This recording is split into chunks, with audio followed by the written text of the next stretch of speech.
Assalamualaikum warahmatullahi wabarakatuh. Alhamdulillah, nahmaduhu wa nasta'inuhu wa nastaghfiruh. Wa na'udzu billahi min syururi anfusina wa min sayyiati a'malina. May yahdihillahu fala mudilla lah wa may yudlilhu fala hadiya lah. Asyhadu an la ilaha illallah wahdahu la syarika lah wa asyhadu anna Muhammadan 'abduhu wa rasuluh. Allahumma salli wa sallim ala Muhammad wa ala alihi wa sahbihi ajma'in, amma ba'd. Muslimin dan muslimat yang dirahmati oleh Allah Subhanahu wa taala sekalian. Alhamdulillah, pada pagi ini kita dapat bersama-sama di dalam kuliah Sahih Al-Bukhari, yang mana insya-Allah hari ini kita akan sambung semula perbahasan kita berkaitan dengan kitab Ar-Riqaq di dalam Sahih Al-Bukhari. Kitab Ar-Riqaq maksudnya kitab pelembutan jiwa, yang mana kita semua tahu bahawasanya Allah Subhanahu wa taala menciptakan mana-mana manusia ini tidak lari daripada dua unsur yang utama. Unsur yang pertama ialah unsur jasmani, manakala unsur yang kedua adalah unsur rohani. Yang mana jasmani itu ialah sesuatu yang bersifat fizikal, anggota badan yang zahir, yang nampak. Manakala rohani ialah sesuatu yang berada ataupun yang berkaitan, yang terkandung di dalam jasmani. Jadi apabila manusia itu ingin menjadi saleh, ingin menjadi hamba Allah yang baik, maka dia perlu untuk memelihara rohani. Dia perlu untuk memelihara jiwanya, kerana jiwanya itulah yang akan mengawal tindakan yang dilakukan oleh jasmani. Maka jasmani itu hanyalah anggota yang melaksanakan apa yang disuruh oleh rohani. Sebab itu dalam hadis yang masyhur, yang biasanya tuan-tuan dan puan-puan pun biasa dengar, yang mana Nabi SAW menyebutkan tentang mudghah. Di dalam jiwa manusia ini ada mudghah. Iza salahat salahal jasadu kulluh wa iza fasadat fasadal jasadu kulluh ala wahya qalb. Yang mana Nabi SAW menyebutkan dalam jiwa manusia ni ada seketul daging, ada segumpal daging, yang apabila ia baik, maka baiklah seluruh jasad, dan apabila ia rosak, maka rosaklah seluruh jasad. Ketahuilah ia adalah jantung, ia adalah nurani. Kalau ikut tafsiran kebanyakan para ulama, mereka menyebutkan tentang sesuatu yang terbuku di dalam jantung, iaitulah ruh, iaitulah jasmani, iaitu perasaan, iaitulah jiwa. Yang mana jiwa inilah yang memberi arahan kepada anggota badan untuk melakukan sesuatu yang baik ataupun yang jahat. Jadi seorang mukmin tidak hanya berpada dengan melakukan perkara-perkara yang zahir semata-mata, tanpa ada ruang untuk dia melakukan pembersihan jiwa dia, tak memadai. Kerana kalau sekadar salat, kalau sekadar beribadat kepada Allah, orang munafik juga melakukan salat. Bahkan mereka salat di belakang Nabi lagi. Tetapi oleh kerana rohani mereka, jiwa mereka tidak bersih, jiwa mereka itu kufur kepada Allah, mereka menyembunyikan kekufuran, mereka menutup kekufuran mereka, mereka tutup apa yang terbuku dalam jiwa mereka dengan tindakan bohong, dengan bersujud kepada Allah, tetap mereka tidak diselamatkan oleh Allah. Mereka akan dimasukkan di dalam neraka Allah Subhanahu wa taala di hari kiamat nanti.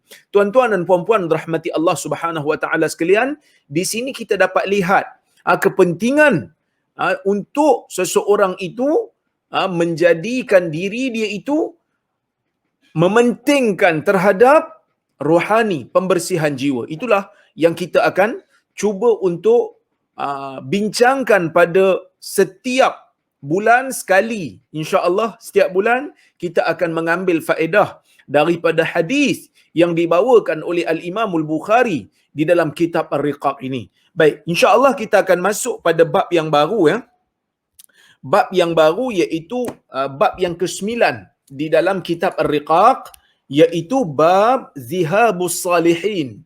Bab perginya orang-orang saleh. Wa yuqal az-zihab al-matar. Dan dikatakan juga perkataan zihab ini adalah hujan. Maksudnya ada dua makna. Kata Al-Imam Al-Bukhari, ada yang mengatakan Imam Bukhari memberikan kita satu penjelasan bahawasanya perkataan az-zihab boleh dimaknakan dengan makna perginya, yakni meninggal dunia orang-orang saleh, dan ada kalanya zihab ini boleh dimaknakan dengan makna al-matar, iaitu hujan. Baik, kita tengok hadis yang ke-6434 di dalam Sahih Al-Bukhari. Kata Al-Imam Al-Bukhari, haddatsani Yahya ibn Hammad qala haddatsana Abu Awanah an Bayan an Qais bin Abi Hazim an Mirdas Al-Aslami qala qala an-nabiy sallallahu alaihi wasallam yadhhabu as-salihun al-awwal fal-awwal wa yabqa hufalatun kahufalati asy-sya'ir aw at-tamar la yubalihimullahu balah. Qala Abu Abdullah yuqal hufalah wa husalah, yang bermaksud telah bercerita kepada saya hadis ini Yahya ibn Hammad, guru Al-Imam Al-Bukhari, ya, Yahya bin Hammad, ya. Katanya telah bercerita kepada saya Abu Awanah. Abu Awanah mengambil hadis ini daripada Bayan ibn Bishr, ya. Dan Bayan bin Bishr mengambil hadis ini daripada Qais bin Abi Hazim daripada Mirdas Al-Aslami. Mirdas Al-Aslami ialah sahabat Nabi sallallahu alaihi wasallam yang mana dia ni dikatakan dia merupakan seorang sahabat yang bersama dengan Nabi sallallahu alaihi wasallam yang digelar sebagai Ashabus Syajarah. Sahabat yang terlibat bersama dengan Nabi yang melakukan perjanjian Bai'atul Ridwan. Ketika mana Nabi dan para sahabat pergi ke Mekah setelah mereka berhijrah untuk melakukan umrah, tiba-tiba dihalang oleh orang-orang Quraisy dan Nabi sallallahu alaihi wasallam menghantar Uthman untuk berunding dengan orang Quraisy supaya membenarkan orang Islam untuk masuk buat umrah. Uthman pergi dan ditangkap oleh Quraisy dan disebarkan berita kononnya Uthman telah pun dibunuh. Maka para sahabat melakukan perjanjian dengan Nabi yang dipanggil sebagai Bai'atul Ridwan, berjanji setia dengan Nabi sallallahu alaihi wasallam untuk mempertahankan darah Uthman yang telah ditumpahkan. Tetapi akhirnya berita yang mengatakan Uthman telah dibunuh itu adalah berita yang tidak benar. Ia hanyalah kita panggil sebagai khabar angin untuk menakut-nakutkan orang Islam. Jadi tuan-tuan dan puan-puan rahmati Allah Subhanahu wa taala sekalian, hadis ini Mirdas Al-Aslami mengatakan, ya, Mirdas Al-Aslami mengatakan qala Nabi sallallahu alaihi wasallam, Nabi sallallahu alaihi wasallam mengatakan yadhhabu salihun, orang-orang saleh ni akan pergi. Orang-orang saleh ni akan pergi al-awwal fal-awwal, satu demi satu akan pergi meninggalkan kita, akan pergi menghadap Allah Subhanahu wa taala, akan dimatikan oleh Allah Subhanahu wa taala. Wa yabqa hufalatun, dan saya maksudkan bila Nabi kata yazhabu salihun al-awwal fal-awwal tu perginya orang-orang saleh satu demi satu, awal demi awal. Yang awal akan pergi dulu, kemudian ada yang akan menurutinya. Yang dimaksudkan dengan pergi itu ialah mati. Kerana terdapat dalam riwayat, ya, dalam riwayat Al-Ismaili. Al-Ismaili meriwayatkan hadis ni juga, dia meriwayatkan dengan lafaz yuqbadu.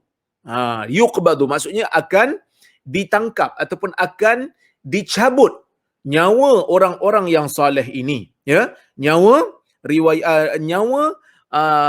orang-orang saleh ni akan pergi dulu, ya. Dan riwayat ini menjelaskan maksud yadhhabus salihun, perginya orang saleh. Pergi itu maksudnya nyawa mereka diangkat oleh Allah, nyawa mereka dicabut oleh Allah Subhanahu wa taala.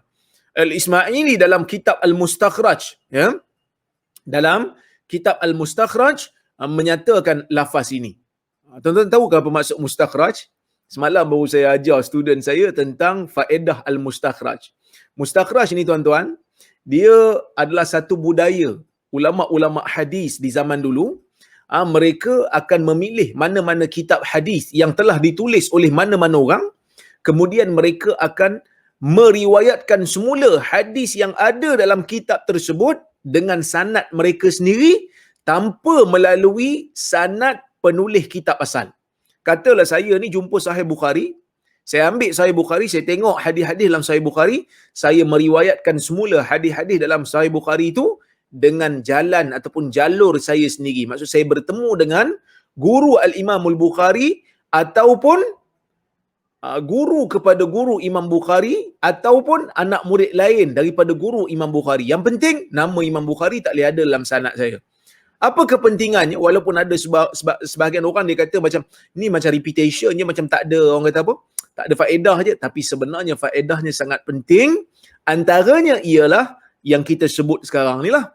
Yang mana Al-Ismaili ketika meriwayatkan hadis ini daripada jalur yang lain selain daripada jalur Al-Imamul Bukhari, dia telah dapat lafaz yang berbeza daripada perawi yang lain, yang mana perawi yang lain menyebutkan yuqbadu, dicabut nyawa.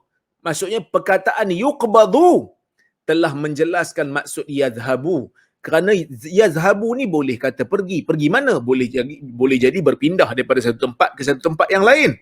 Tapi bila disebut yuqbadu salihun, akan dicabut nyawa orang salih. Maka di sini ia menjelaskan maksud yang terkandung, perkataan yang terkandung di dalam Sahih Al-Bukhari. Baik. Kemudian, bila Nabi SAW kata akan pergi berturut-turutan, orang salih akan meninggalkan kita, akan dicabut nyawanya. Wa yabqa hufalatun ka hufalati sya'ir awi tamar, ya? Dan tinggallah kita panggil hufalah ataupun husalah. Hufalah ataupun husalah dengan huruf fa ataupun dengan huruf sa. Hufalah ataupun husalah. Asy-sya'ir, asy-sya'ir ni bali.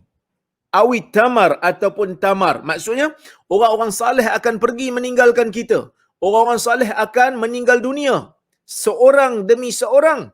Kemudian yang akan tinggal bersama dengan kita ialah hufalah ataupun husalah. Apa itu hufalah? Apa itu husalah? Kata Al-Imam Al-Bukhari, qala Abu Abdullah, yuqal hufalah wa husalah. Imam Bukhari ni, Abu Abdullah tu Imam Bukhari lah. Al-Imam Al-Bukhari seolah-olah nak memberikan isyarat kepada kita bahawasanya hufalah dan husalah itu tidak ada jauh beza. Apa itu husalah? Husalah, kata Al-Imam Al-Khattabi, seorang ulama hadis di zaman silam, di antara pakar bahasa juga, dia mengatakan husalah bil fa wa bil musallathah, dengan fa ataupun dengan sa yang bertitik tiga. Dia kata ar-radi min kulli syai', sesuatu yang buruk daripada setiap perkara.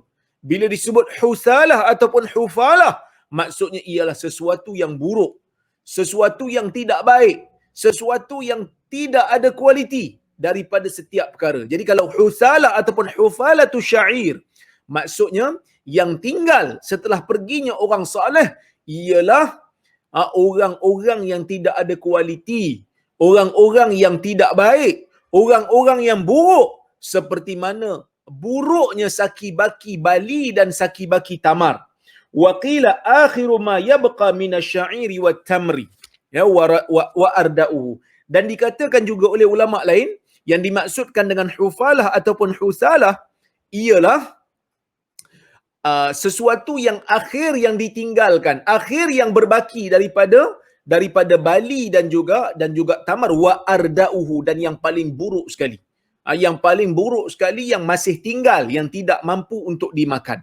Dan dikatakan oleh sebahagian ulama juga, dia kata yang dimaksudkan dengan husalah di dalam hadis ini ialah saqatun nas, ialah manusia-manusia yang jahat, manusia-manusia yang rendah nilainya di sisi Allah Subhanahu wa taala. Dan asal perkataan husalah dan hufalah ialah, dia kata wa asluha ma yatasaqatu min qushuri tamri wasya'ir wa ghairihima, ialah sesuatu yang tergugur, sesuatu yang tergugur daripada kulit, daripada kulit tamar dan daripada kulit bali.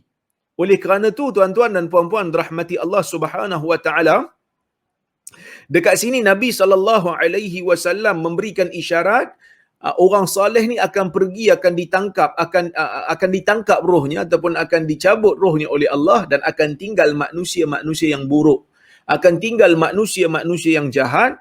La yubalihimullahu balah, yang mana Allah Subhanahu wa taala tidak memberikan perhatian pun pada mereka, yang Allah Subhanahu wa taala tidak peduli pun dengan mereka. Kata al-Imam al-Bukhari, kata al-Imam al-Khattabi, ay la yarfa'u lahum qadra wa la yuqimu lahum wazna, yang mana Allah taala tidak mengangkat pun darjat mereka, dan Allah taala tidak memberikan apa-apa kita panggil penghargaan pun pada mereka, ataupun Allah taala tidak memberikan apa-apa pujian pun pada mereka. Allah Subhanahu wa taala tidak peduli dengan mereka, yang mana mereka ini tidak ada kebaikan padanya. Oleh kerana tu tuan-tuan dan puan-puan rahmati Allah sekalian, hadis ni memberikan kita satu, kita panggil, hadis ini memberikan kita beberapa pengajaran, seperti mana yang disebutkan oleh seorang ulama yang mensyarahkan Sahih Al-Bukhari, iaitu Ibn Battal. Dia mengatakan fil hadis anna mautas salihin min asyrati sa'ah. Di dalam hadis ini menunjukkan sesungguhnya kematian orang saleh merupakan di antara tanda-tanda kiamat.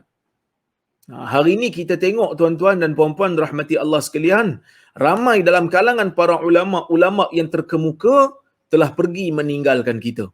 Yang terbaru ialah Syekh Ali As-Sabuni, yang merupakan seorang tokoh yang terkenal di dalam bidang tafsir. Jadi pemergian ataupun meninggal dunia, kewafatan golongan-golongan saleh, terutama mereka yang digelar sebagai alim, sebagai ulama, orang yang berjasa dari sudut keilmuan yang disebarkan kepada umat, bila mereka pergi bertemu Allah Subhanahu wa taala, umat Islam perlu untuk merasa sedih. Pertama, kerana hilangnya tokoh, belum tentu ada pengganti yang sama ataupun yang lebih baik, belum tentu. Dan yang kedua, perlu ada perasaan takut. Kerana apa?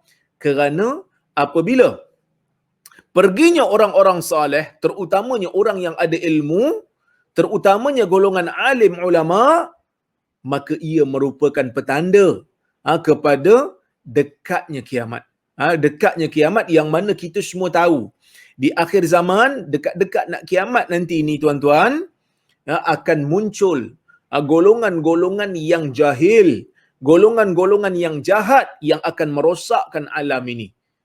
Sebab itu di akhir zaman kerosakan banyak berlaku. Sebab itu di akhir zaman maksiat banyak berlaku, disebabkan oleh kerana orang-orang saleh yang telah dijemput oleh Allah Subhanahu wa taala untuk berada di alam barzakh. Kemudian wa fihi nad ila iqtida'i bi ahli khair. Dan dalam hadis ni juga memberikan kita satu pengajaran, iaitu galakkan untuk kita mengikuti, menuruti jalan-jalan orang yang baik. Sebab Nabi SAW dalam hadis ni, walaupun hadis ni berbentuk penyataan, ayat penyataan, tetapi ia bermakna satu ancaman, ia bermakna satu amaran. Yang akan tinggal nanti setelah tak adanya orang saleh, yang akan tinggal ialah orang-orang yang jahat. Yang akan tinggal ialah orang-orang yang buruk. Yang tinggal adalah orang yang Allah Ta'ala tidak memberikan apa-apa pujian kepada mereka dari sudut tindakan dan amalan mereka. Jadi kamu, sebelum orang-orang saleh ini diangkat oleh Allah nyawa mereka, sebelum daripada orang-orang saleh ini pergi bertemu Allah, sebelum orang-orang saleh ni ramai-ramai akan meninggal dunia, maka selagi mana mereka hidup, selagi itu kamu ikutlah cara mereka, ambil ilmu daripada mereka, hormati mereka dan ikut cara mereka. Dan dalam hadis ni juga disebut pengajarannya seperti mana yang disebutkan oleh Ibn Hajar. Dia kata wattahdhir min mukhalafatihim khasyatan ay yasira man khalafahum mimman la ya'ba'ullahu bih. Dan ia merupakan satu amaran. Hadis ni memberikan kita ancaman dan amaran supaya kita tidak menyanggahi orang-orang yang saleh dari sudut keilmuan mereka, dari sudut kesalehan mereka. Jangan menyanggahi mereka dari sudut kesalehan. Jangan sanggahi mereka lah. Kerana apa? Kerana kita bimbang, kita termasuk dalam orang yang Allah Ta'ala tidak memberikan penilaian yang baik. Tidak orang kata apa, Allah Ta'ala tidak mengangkat darjat kita. Takut Allah Ta'ala tak ambil peduli dengan kita. Ini benda yang sangat-sangat bahaya, tuan-tuan. Habis itu tak bolehlah kita ni nak berbeza pendapat dengan orang soleh. Berbeza pendapat dengan orang soleh bukan bermakna kita orang kata apa, membenci orang soleh. Orang soleh dari sudut kesalehan mereka, kita jangan bantah. Dari sudut kesalehan mereka orang baik. Mereka ada ilmu. Tetapi dari sudut keilmuan, mungkin kita tidak bersetuju dengan beberapa pandangan dia, kita ambil pandangan lain, itu tak dipanggil sebagai perkara yang salah. Kerana Imam Malik rahimahullah merupakan orang saleh. Bahkan di zaman dia merupakan rasus salihin, di antara tokoh besar yang saleh di Madinah pada masa itu.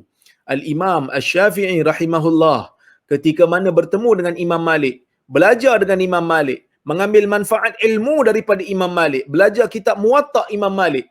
Tetapi walaupun Imam Malik itu dianggap sebagai rasus salihin, tetap juga ada beberapa perkara yang Al-Imam Syafi'i tidak bersetuju dengan gurunya. Dan Imam Syafi'i tidak dipanggil sebagai orang yang husalah. Tidak dipanggil sebagai hufalah. Bukan Imam Syafi'i ini orang yang menyanggahi orang saleh kerana dia jahat. Tak. Al-Imam Syafi'i tokoh besar, dianggap sebagai nasirus sunnah. Sepakat ulama ahli sunnah wal jamaah mengatakan kedua-dua mereka, yakni Al-Imam Malik bin Anas dan juga Al-Imam Muhammad bin Idris Asy-Syafi'i, merupakan di antara rasus salihin, di antara orang tokoh-tokoh besar yang saleh yang telah memberi sumbangan kepada umat ini. Walaupun mereka berbeza pendapat dalam beberapa perkara, bahkan para sahabat Nabi sallallahu alaihi wasallam juga berbeza pendapat sesama mereka. Kita dapat lihat bagaimana Abu Bakar dan Umar berbeza pendapat dalam menyatakan pandangan mereka di hadapan Nabi sallallahu alaihi wasallam untuk menyelesaikan urusan tawanan perang Badar. Tetapi kedua mereka tetap digelar sebagai syaikhan. Kedua mereka tetap digelar sebagai di antara khulafa ar-rasyidin, khulafa ar-rasyidun yang diberikan hidayah oleh Allah Subhanahu wa taala dalam pemerintahan mereka, dan mereka tetap digelar sebagai orang soleh. Kerana mereka berbeza pendapat bukan di atas dasar hawa nafsu. Kerana mereka berbeza pendapat bukan kerana sifat dengki dan sifat benci, tetapi mereka berbeza pendapat. Tokoh-tokoh yang saleh, kalau mereka berbeza pendapat, mereka berbeza pendapat di atas dasar keikhlasan. Mereka berbeza pendapat di atas dasar nak mencari kebenaran. Yang ni tak termasuk di dalam larangan. Yang ni termasuk di dalam perkara yang diizinkan oleh Allah Subhanahu wa taala untuk umat dia berbeza pendapat. Ya? Baik, kemudian dalam hadis ni juga diberikan faedah, iaitu wa fihi annahu yajuzu qiradu ahli alkhair fi akhir zaman hatta la yabqa illa ahlu syarr. Dalam hadis ni juga memberikan isyarat kepada kita berkemungkinan akan hilangnya orang-orang baik di akhir zaman nanti, sehingga tidak ada lagi di dalam dunia ni melainkan hanyalah orang-orang jahat. Melainkan hanyalah orang-orang jahat. Dan ada sebagian ulama mengatakan ini merupakan isyarat daripada Nabi sallallahu alaihi wasallam menunjukkan bahawasanya pada satu-satu masa di akhir zaman nanti akan muncul satu zaman di mana bumi ni langsung tak ada orang alim yang tahu tentang syariat Allah Subhanahu wa taala. Sehingga kan tidak akan kekal di dalam dunia di akhir zaman nanti melainkan orang-orang yang jahil semata-mata. Dan antara hadis, selain daripada hadis ni, antara hadis yang menyokong tentang isu ni juga ialah hadis yang Nabi sallallahu alaihi wasallam menyebutkan, innallaha la yanzi'u ilma intiza'an yantazi'uhu minal ibad walakin yantazi'uhu biqabdil ulama hatta idza lam yubqi aliman ittakhadha an-nasa ru'usan aw ru'asa juhala, ya, fasu'ilu fa'aftau bighairi ilm fadallu wa adallu, atau kama qala Rasulullah sallallahu alaihi wasallam. Dalam hadis yang lain Nabi SAW juga mengisyaratkan perkara ini, yang mana Nabi SAW kata, ya, sesungguhnya Allah Ta'ala tidak mencabut nyawa dari dada manusia dengan merentaknya keluar daripada dada mereka. Tetapi Allah Ta'ala mencabut ilmu. Nabi SAW kata sesungguhnya Allah Ta'ala tidak mencabut ilmu daripada dada manusia ni dengan satu rentapan daripada dada mereka secara direct. Tetapi Allah Ta'ala mencabut ilmu. Mencabut ilmu yang ada di dada mereka itu dengan mematikan para ulama. Sehingga apabila Allah Ta'ala tidak meninggalkan mana-mana alim lagi yang ada dalam dunia, semua pakat dah mati belaka, manusia tak ada pilihan, manusia merasakan nak lantik ketua, mereka ambil ketua ataupun pemimpin yang jahil. Jadi pemimpin yang jahil apabila menjadi pemimpin, fasu'ilu, mereka ditanya tentang beberapa isu, fa'aftau bighairi ilm, dan mereka memberikan fatwa tanpa ilmu, fadallu wa adallu, dan mereka ini akhirnya sesat dan menyesatkan. Mereka tu sendiri sesat kerana tidak tahu kebenaran, dan mereka memberikan jawapan pun dalam keadaan menyesatkan orang lain. Wa adallu, mereka menyesatkan orang lain, ya. Jadi tuan-tuan dan puan-puan rahmati Allah Subhanahu wa taala sekalian, ya. Kita tengok hadis ini akan sampai zaman tu, dan kita doalah mudah-mudahan Allah Subhanahu wa taala tidak menjadikan kita hidup di zaman tidak ada orang alim lagi. Sebab itu majlis-majlis ilmu perlu disemarakkan. Majlis-majlis yang bersifat keilmuan perlu untuk dianjurkan sebanyak mungkin supaya orang dapat mengambil manfaat. Dan kalau tuan-tuan ada anak-anak yang baik, anak-anak yang mempunyai kemampuan, kecerdikan, yang pintar, yang orang kata apa, cerdas, yang cergas, kalau boleh hantarlah dia belajar dalam ilmu agama supaya dia ni boleh menjadi ulama, menjadi pakar rujuk di akhir zaman nanti, di zaman dia nanti. Baik, kemudian kita masuk pada bab yang ke-10, ya. Bab ma yutqa min fitnatil mal. Bab pada perkara yang dicegah daripada fitnatil mal, daripada fitnah, daripada bencana yang dibawa oleh harta. Ya, baik.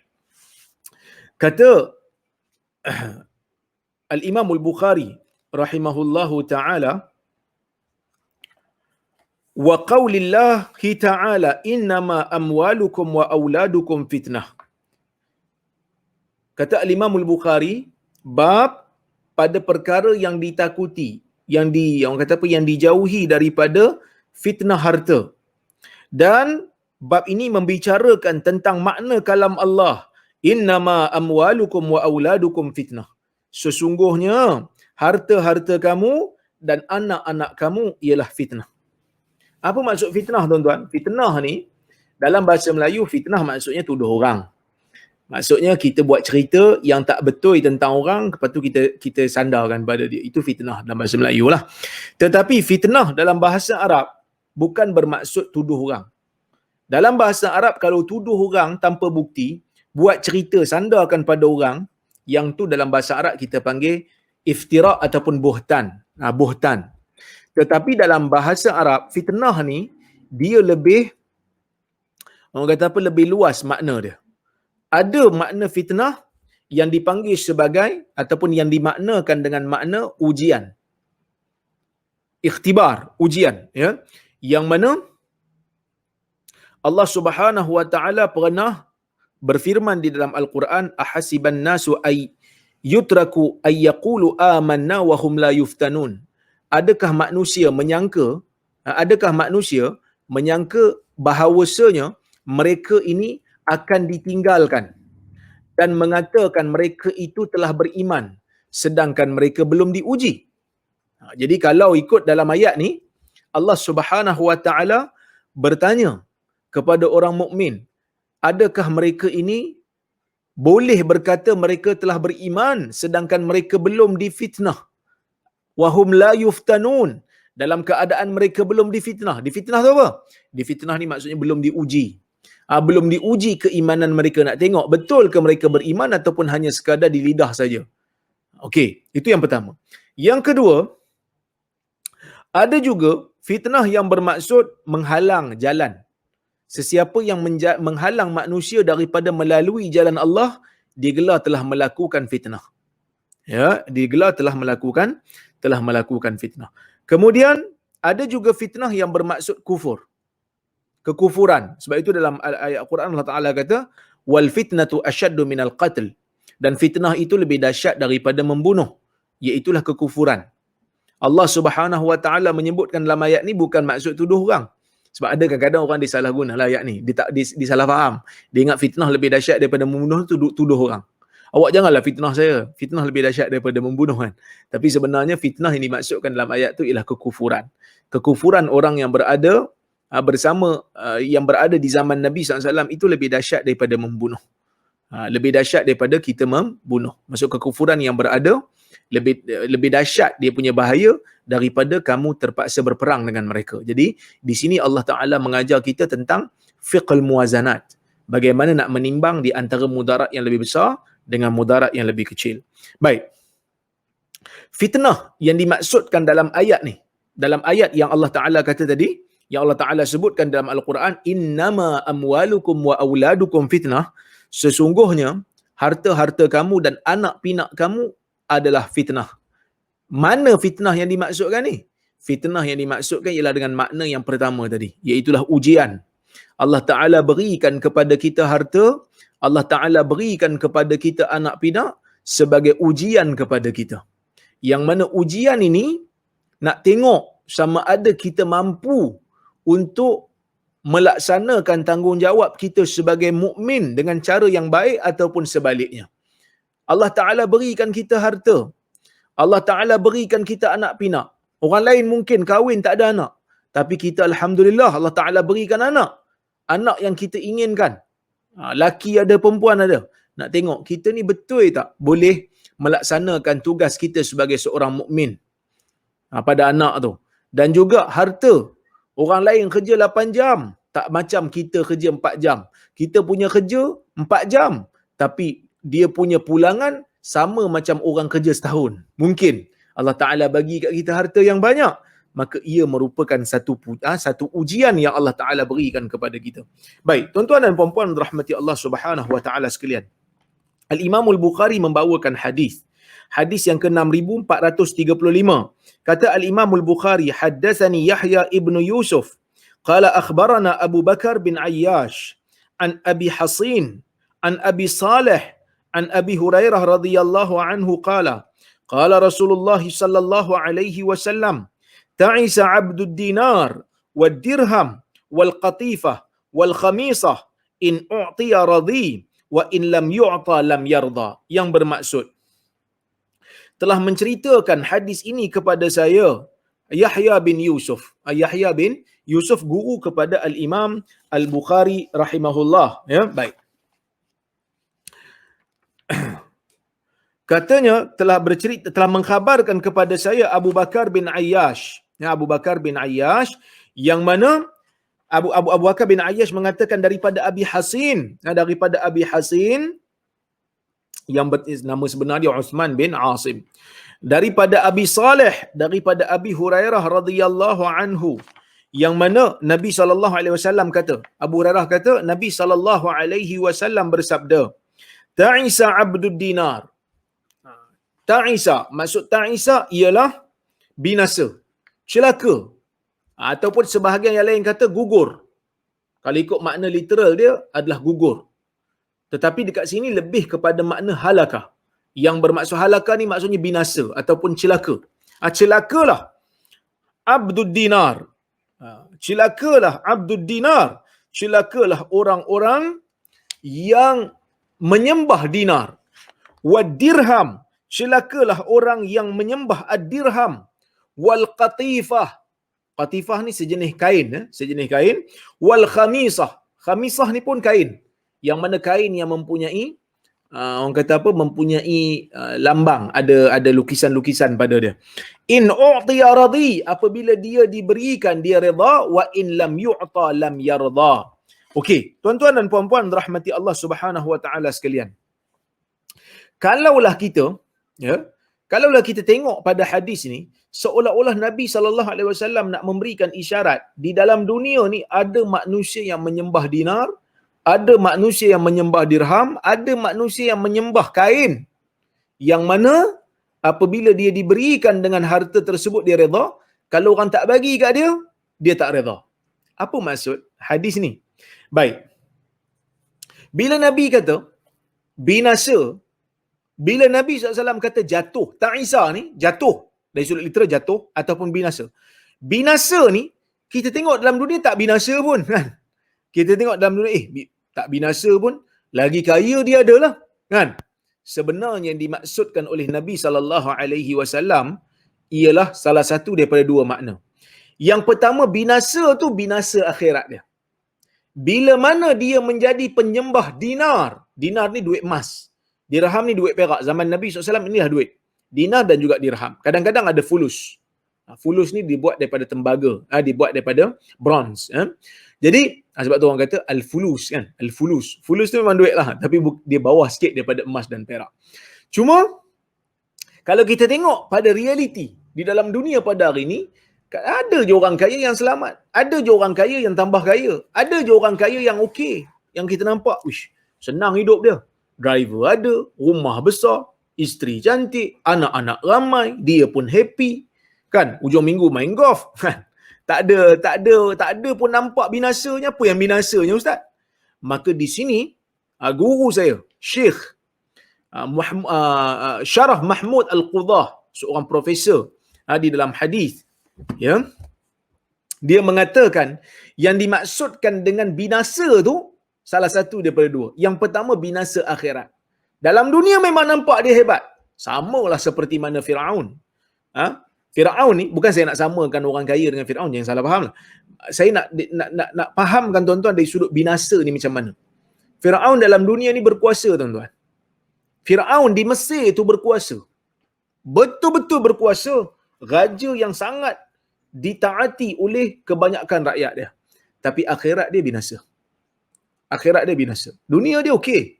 Dunia dia senang. Dunia dia berkuasa. Dunia dia orang taat pada dia. Orang takut dengan dia. Tapi akhirat dia binasa. Dan yang kedua, mungkin bukan hanya binasa di akhirat, tetapi di dunia pun binasa. Cuma bukan binasa dari sudut fizikal. Cuma binasa dari sudut spiritual. Binasa dari sudut spiritual. Baik, sebab itu tuan-tuan dan puan-puan rahmati Allah Subhanahu wa taala sekalian. Ya. Manusia ni Allah Taala cipta di dalam dunia untuk menjadi hamba Allah. Wa ma khalaqtul jinna wal insa illa liya'budun. Tidak aku ciptakan jin dan manusia melainkan hanyalah untuk beribadah kepada Allah. Jadi manusia ni Allah Taala ciptakan di dalam dunia. Di awal kejadian manusia, Allah Ta'ala sebut juga pada malaikat ketika mana malaikat bertanya tentang hikmah.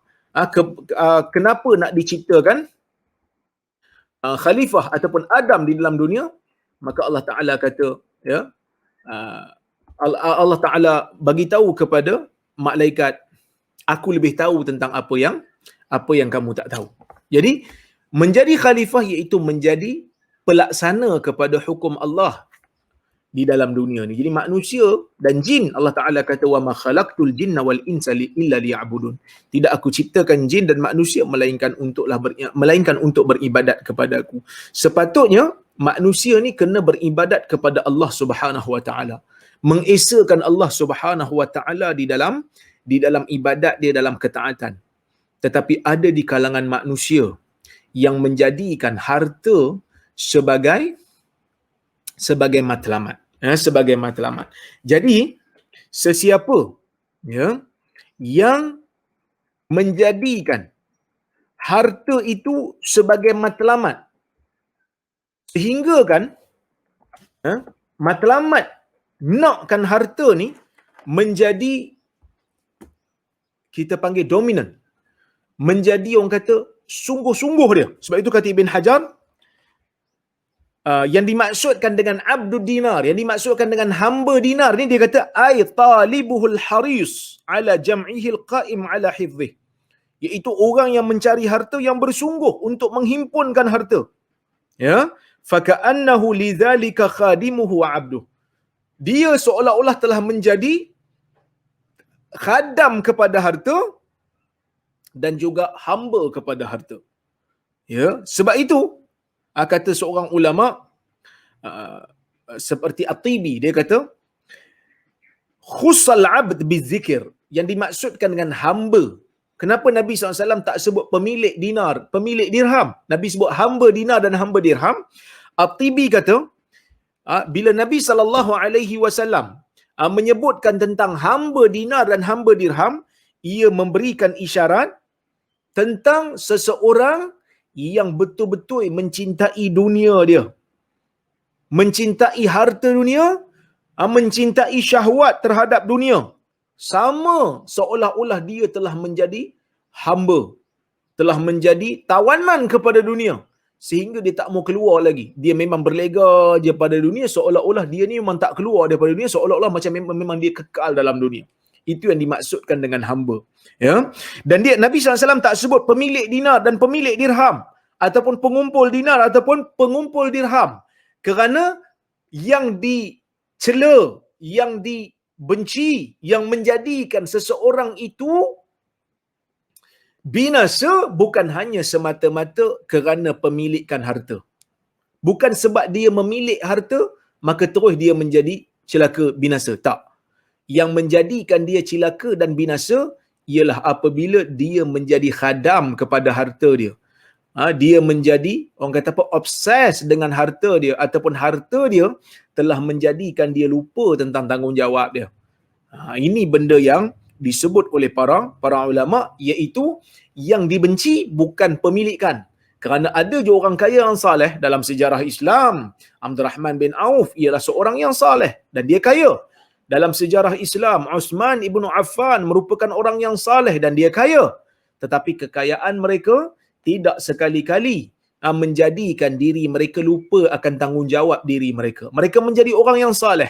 Mereka tetap meletakkan Allah Azza wa Jalla di tempat yang sepatutnya, iaitu yang menjadi Tuhan mereka. Harta mereka tidak dimasukkan ke dalam jiwa. Sayang pada harta tidak dimasukkan dalam jiwa melebihi kecintaan mereka terhadap akhirat dan juga syariat Islam. Baik. Jadi sebab itu mereka kata Nabi SAW tak sebut pemilik. Nabi sebut hamba.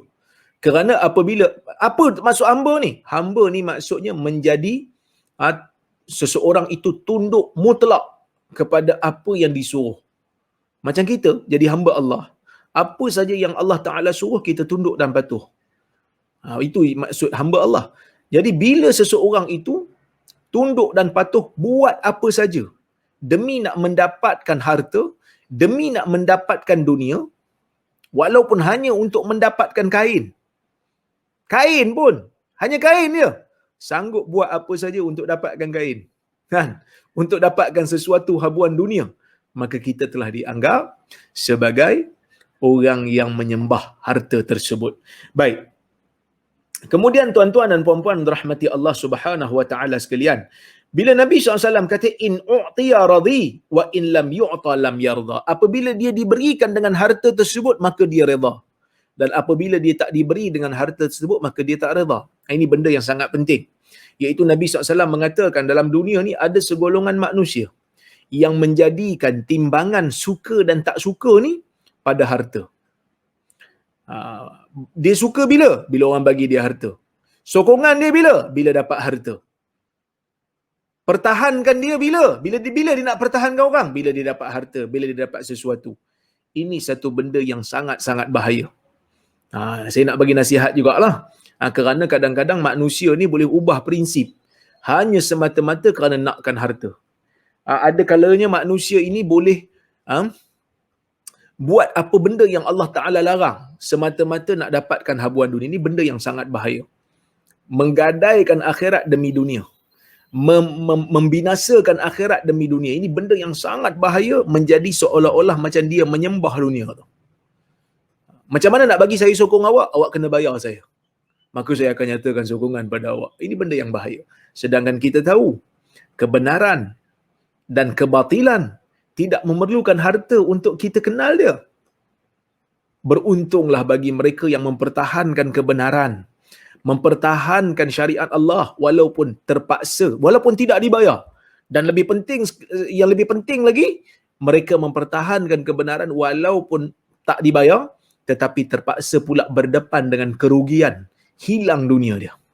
Ini yang ditunjukkan oleh sahabat Nabi SAW ketika mana mereka mengikut Nabi SAW untuk berhijrah. Ini satu pengorbanan yang besar, tuan-tuan. Bukan sikit-sikit punya kebenaran. Bukan sikit-sikit punya pengorbanan. Bukan sikit-sikit punya pengorbanan. Mereka hilang dunia kerana mempertahankan apa yang dibawa oleh Nabi SAW. Mereka hilang negara yang asalnya mereka orang Mekah. Mereka berpindah ke Madinah. Belum tahu lagi bila mereka nak balik. Tetapi oleh kerana mempertahankan kebenaran, mereka sanggup. Kerana mereka tahu ini adalah kebenaran. Tapi orang di zaman ni mungkin kerana dapat sesuatu habuan, kerana dapat sesuatu pemberian yang kita pun tak tahu bila mana kita nak hidup lagi, mungkin dapat je kan, dapat je habuan, mati terus kita. Sanggup menggadaikan sesuatu yang kita panggil kebenaran. Sebab apa? Sebab kita telah menjadi hamba kepada harta. Sebab kita dah menjadi hamba. In u'tiya radi, bila diberikan harta tersebut terus jadi redha, terus jadi suka. Seolah-olah kita tak ada prinsip, sedangkan sembangnya berdegar-degar. Saya cakap benda ni, tuan-tuan, bukan saya yang terbaik. Saya tak kata saya baik. Allah Ta'ala selamatkan kita semua. Mudah-mudahan Allah Ta'ala jauhkan kita daripada ujian ni. Kerana waktu bercakap, waktu berteori, kadang-kadang begitu hebat kita berteori. Kadang-kadang begitu hebat kita bercakap. Tetapi bila sampai kepada ujian depan mata, bila orang menawarkan harta dunia yang berjuta-juta untuk kita jual prinsip kita, untuk kita nyatakan sokongan kita, masa tu kita nilai yang sayang di dalam jiwa kita ni, yang kita sayang dalam jiwa kita ni, akhirat ke dunia? Akhirat kita ke dunia kita? Kalau kita cintakan dunia lebih, maka kita akan gadaikan prinsip kita. In u'tiya radi, terus jadi suka. Asalnya kita tak suka, kita kata kita bantah kerana kebenaran. Dapat habuan, tukar terus jadi suka. In u'tiya radi. Wa in lam yu'ta lam yarda. Apabila tidak diberi, maka dia tak reda. Tak dapat habuan, walaupun benda tu betul, tak mau sokong. Sebab apa? Sebab tak dapat habuan. Tak mau pertahankan. Sebab apa? Sebab tak dapat habuan. Benda ni Nabi SAW sebut 1400 tahun dulu. Supaya kita yang hidup di setiap zaman ni, umat dia yang hidup di setiap zaman ni beringat.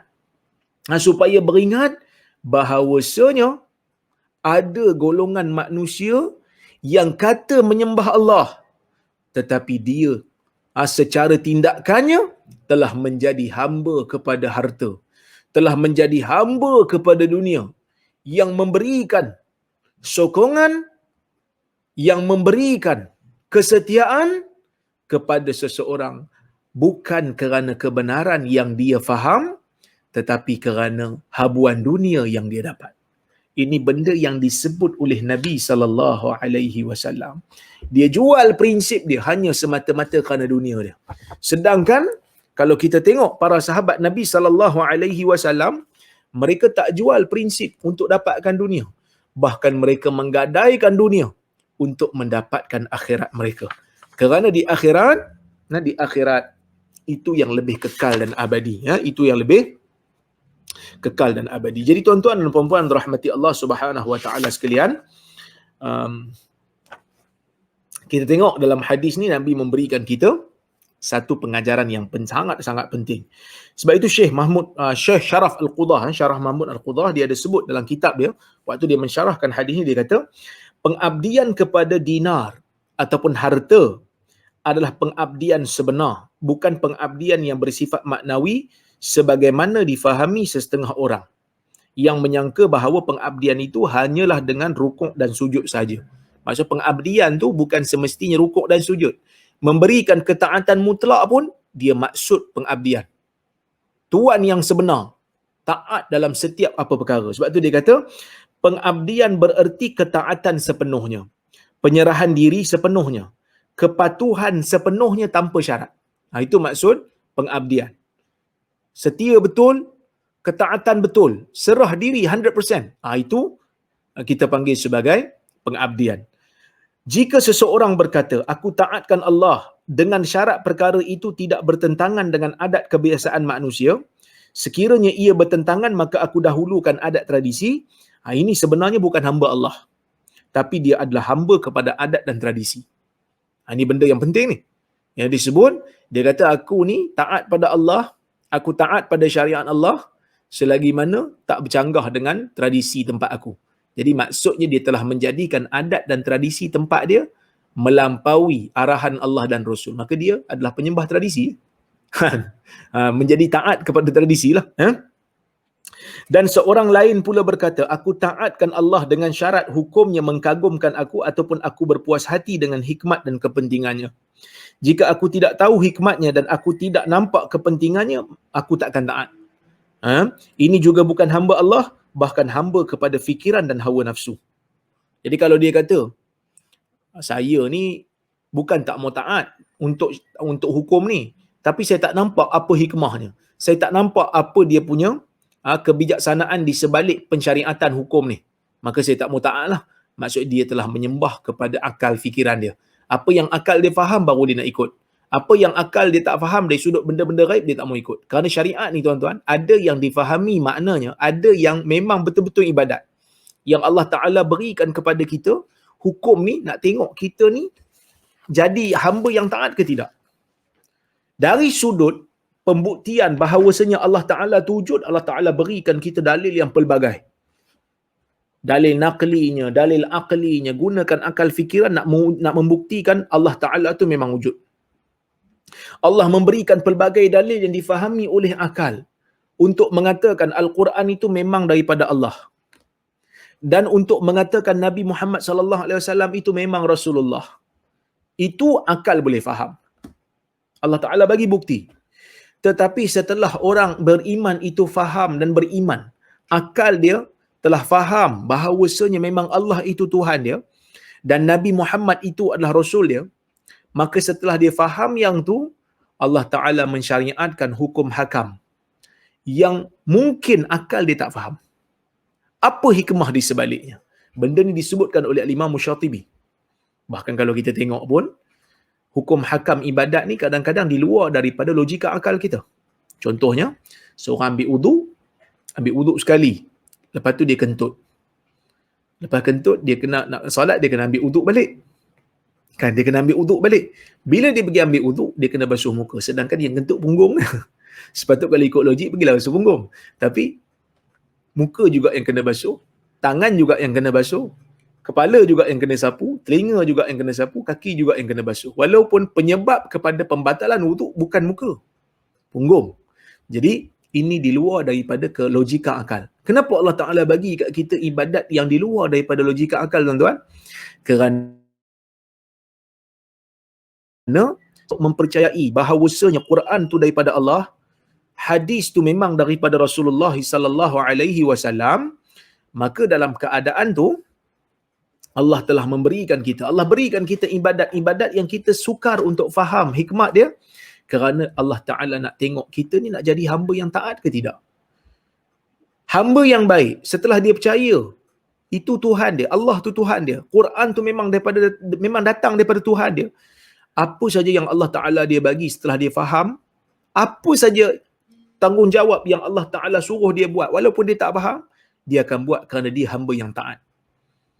Allah Ta'ala tidak boleh disamakan dengan makhluk. Tapi saya nak bagi faham pada tuan-tuan, kita ambil orang gaji lah kata. Kita gajikan orang gaji. Orang gaji tu, kita bayar dia duit. Orang kata, bayar dia duit bulan-bulan lah, gaji.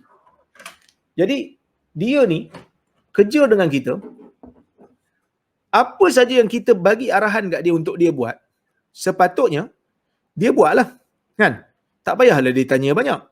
Tapi kalau lah kata dia tanya banyak, dia kata ni tuan, ni puan, apa semua ni kan, kita pun kalau dia tanya banyak, dia tanya apa, kenapa nak masak ni, kita kata okey, esok saya nak awak masak ni. Dia tanya pula, kenapa kena masak ni, apa hikmat masak ni. Kalau banyak tanya tuan-tuan, kita pun kata ish, awak ni banyak tanya lah.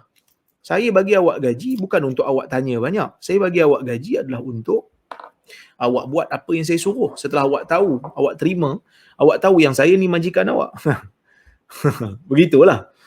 Allah Ta'ala bukan hanya sekadar memberi, bukan beri gaji bulan-bulan. Allah Ta'ala bagi nikmat setiap masa, setiap saat Allah Ta'ala bagi nikmat ke kita. Udaranya Allah Ta'ala bagi percuma. Kesihatannya Allah Ta'ala bagi percuma. Nikmat macam-macam ni Allah Ta'ala bagi percuma. Dan kita telah sedar benda tu memang datang pada Allah. Jadi Allah Ta'ala bagi apa pun kat kita, dari sudut ibadat, kita terima. Sebab tu salat ni kita mulakan dengan Allahu Akbar. Di antara hikmahnya Allah Maha Besar. Di antara hikmahnya, gerakan dalam salat ni kita tak faham. Kenapa Allah Ta'ala suruh begitu? Kenapa sujud 2 kali dalam satu rakaat? Kenapa rukuk hanya sekali? Kenapa perlu baca ni, baca ni? Kita tak tahu hikmahnya. Kita tak tahu kenapa. Mungkin boleh cari. Tapi ia hanya sekadar ijtihad kita. Tapi kita mulakan dengan Allahu Akbar. Maksudnya apa? Allah Maha Besar. Maksudnya Allah Ta'ala tu Maha Besar. Allah itu dibesarkan di dalam jiwa kita sehingga apa saja arahan yang datang daripada Allah Subhanahu Wa Ta'ala kita besarkan. Sehingga apa saja arahan yang datang daripada Allah Subhanahu Wa Ta'ala kita taat dan patuh walaupun kita tak faham apakah hikmah di sebaliknya. Dan pada waktu tu kita menjadi hamba Allah yang sebenarnya. Pada waktu tu kita menjadi hamba Allah yang taat, hamba Allah yang tidak mempertikaikan apa yang Allah Ta'ala beri kepada kita, apa yang Allah Ta'ala arahkan kita. Ini betul-betul hamba Allah. Jadi Nabi SAW suruh kita jadi hamba Allah. Allah Ta'ala perintahkan kita untuk menjadi hamba dia. Tetapi ada di kalangan manusia yang menjadi hamba kepada dunia, yang menjadi hamba kepada harta. Apa saja dia buat untuk mendapatkan harta. Dia tak peduli benda ni haram ke, benda ni halal ke, benda ni terpaksa mempertahankan kebatilan dan merosakkan kebenaran ke, dia tak peduli. Yang penting dia dapat harta. Yang penting dia dapat habuan dunia. Disokong benda batil pun tak apa. Orang kata apa? Memerangi kebenaran pun dia sanggup. Ini kita tengok dalam peristiwa Herakl, tuan-tuan. Kalau tuan-tuan ada baca dalam Sahih Bukhari di peringkat awal, hadis-hadis di peringkat awal dalam Sahih Bukhari, bab yang pertama pun ada kisah di antara Herakl dengan Abu Sufyan.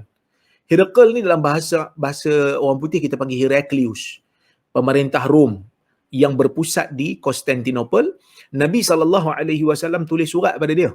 Nabi SAW tulis surat pada dia yang mana Nabi SAW ajak dia masuk Islam. Dan dia ni sebenarnya setelah dia baca surat Nabi, setelah dia minta orang siasat tentang kebenaran Nabi, disebabkan dia membaca kitab-kitab terdahulu. Dia ahli kitab. Dia baca kitab-kitab terdahulu. Oleh kerana dia dah baca dan dia memang pandai dalam ilmu-ilmu tentang kitab-kitab terdahulu, dia memang cenderung untuk menerima Islam, tuan-tuan. Dia memang cenderung untuk menerima Islam. Tetapi apabila dia panggil orang-orang besar, apabila dia panggil orang-orang besar Rom untuk dia tanya tentang perkara tu, orang-orang Rom pada masa tu tak nak untuk terima Islam.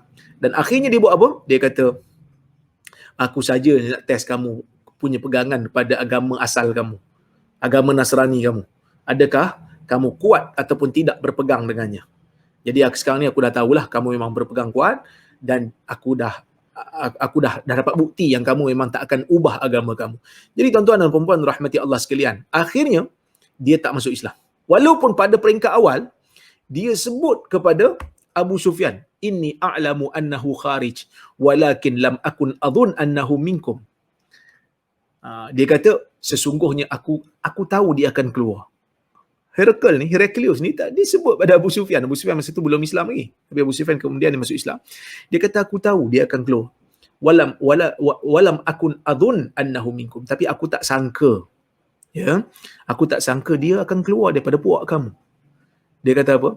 Lau anni a'lamu anni alqahu latajashamtu liqa'ahu. Begitulah dia sebut. Dia kata kalau aku tahu aku mampu untuk berjumpa dia, aku akan bersungguh untuk pergi berjumpa dia. Walau kuntu indahu laghasaltu an qadamih. Laghasaltu an qadamih. Kalau aku berada di sisi dia, kalau aku berada di sisi dia, dah tentu aku akan basuh kaki dia. Maksud dia nak basuh kaki Nabi sebab apa? Penghormatan dia kepada Nabi SAW. Ya.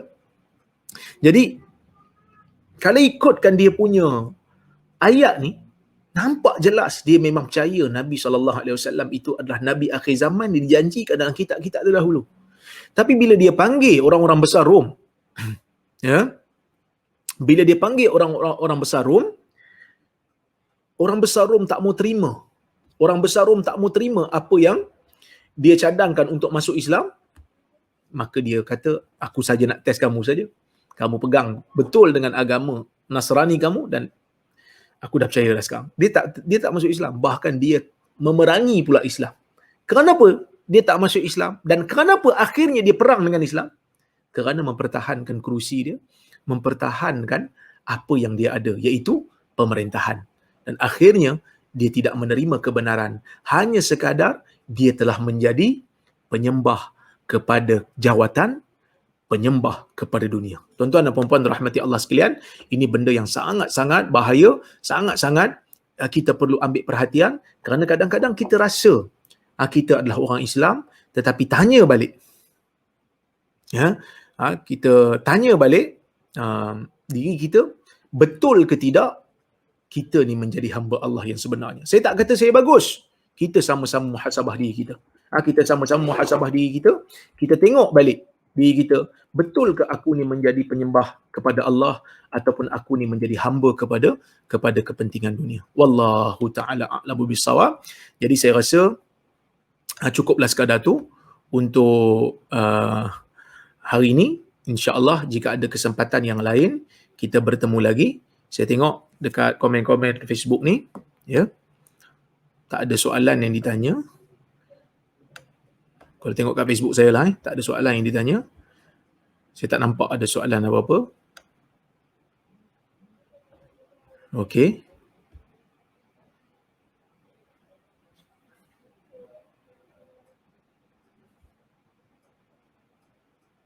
Jadi, oleh kerana tak ada apa-apa, InsyaAllah mudah-mudahan kita mendapat manfaat daripada apa yang saya sampaikan pada pagi ini. Terima kasih kepada Haji Aziz dan juga Omar bin Abdul Aziz yang menganjurkan kuliah pada pagi ini. Bersungguh dia orang buat poster dan sebagainya. Saya ucap terima kasih banyak. Mudah-mudahan apa yang saya sampaikan pada pagi ini dapat manfaat untuk diri saya sebagai muhasabah dan juga kita semua yang ikut bersama dengan saya pada pagi ini. Mudah-mudahan Allah Ta'ala berkati hidup kita, menjadikan kita orang yang saleh, menjadi hamba Allah yang sebenarnya dan menjauhkan kita daripada perasaan cinta dunia yang terlebih sehingga melupakan Allah Subhanahu Wa Ta'ala punya arahan dan orang kata apa, perintah. Wallahu alam. Jadi tuan-tuan, cukup sekadar itu dulu. Aku qauli hadza wa astaghfirullahal azim li wa lakum. Wassalamualaikum warahmatullahi wabarakatuh.